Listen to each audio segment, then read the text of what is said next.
We were approached by UTS with a problem: designing network technologies in domestic spaces to support active aging. To take on this challenge, we undertook academic research and conducted numerous interviews with elderly people where a clear issue became apparent. They have increasing amounts of free time, but loneliness can become a serious issue. Although many elderly people will have existing relationships or be part of communal homes, meeting new people their own age becomes exceedingly difficult and a significant barrier to active aging. Active aging means to improve the physical, mental, and social health of individuals as they age, and can be completely stunted and crippled by loneliness. Although there are currently numerous social media applications, we created Frienda, an app tailored to the needs and restrictions of the elderly, to help them meet new people and make new friends. This includes a focus on ease of use, simplicity, and readability. It will help the elderly catch up to the digital revolution so that they can use technology to make the most out of life and seemingly slow down the aging process. To see this in action, let's look at this example. This is Jane. She's 70 years old and just retired from her job as an accountant last year. She decided to move out from her apartment in the city as she no longer needed to be near her old work, to a smaller house closer to her family in the suburbs. However, during the week, her sons and daughter are at work and her grandchildren at school. This is also a new community and she doesn't really know anybody. Although she's making acquaintances during her daily routine, such as people on her morning walk or her neighbors, she is struggling to make new friends. This has made her feel quite lonely. She isn't exercising or leaving the house as much, and she's lost that vibrancy and energy that she once had, and her family has started to realize it. Luckily, her daughter has just heard of a new app that's gaining popularity, tailored for Jane's exact situation. It's called Frienda, and Natalie lets Jane know about the app. That evening, Jane goes home, downloads the app, and signs up. She has to go through some common account creation questions, where she enters her name, email, phone number, and password.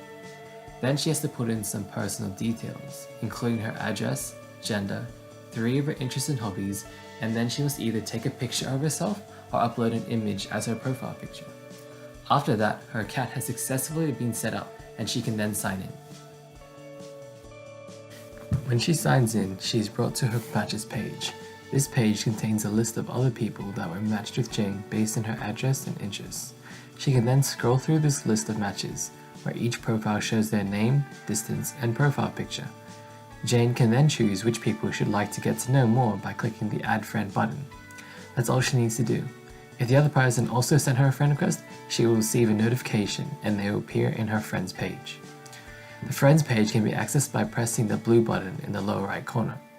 She doesn't have any yet, but we'll check up on her again later. Jane has now been using the app for a few weeks, and her Friends page contains a list of new people that she's met, arranged in alphabetical order.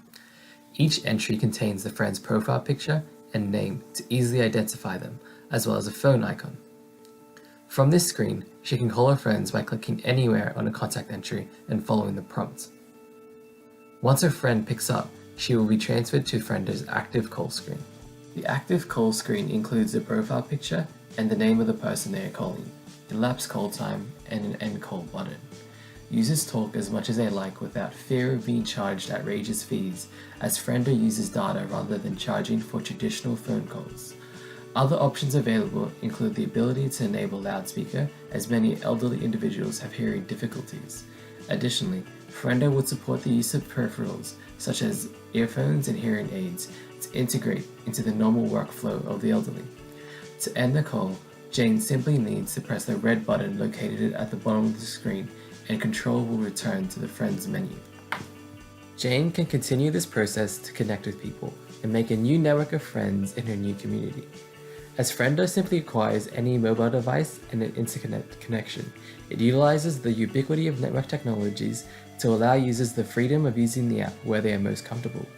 This could include sitting at a desk or couch, or whilst being active with hobbies such as creating art, cooking, or knitting. People like Jane can make calls to her new friends just to talk or to make plans, allowing them to optimize their social participation and ward off loneliness. This would have a myriad of physical and mental benefits, where her new social connections greatly enhance her quality of life. The hardware utilized by Frienda already exists through the universal use of networked handheld devices. However, further software development would still be required including the storage infrastructure and call protocols. Additionally, the algorithm that processes matches would also need to be further developed and refined to find a balance between user interests and proximity. The security of users' information must also be further addressed, where the privacy of users is exposed due to their location being revealed publicly. Once completed, the app would need to be submitted to both the Google Store and Apple Store for approval. When successful, Friendo would be accessible worldwide through just a few taps on the screen.